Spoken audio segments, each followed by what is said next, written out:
भगवद्गीता अध्याय 15. ओम श्री परमात्मने नमः. श्रीमद्भगवद्गीता अथ पंचदशोऽध्यायः.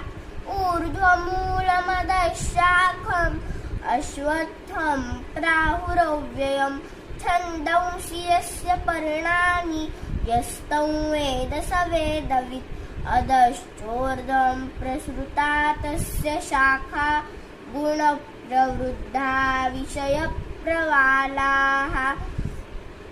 अधश्च मूलान्यनुसन्ततानि कर्मानुबन्धीनि मनुष्यलोके. न रूपमस्येह तथोपलभ्यते नान्तो न चादिर्न च सम्प्रतिष्ठा.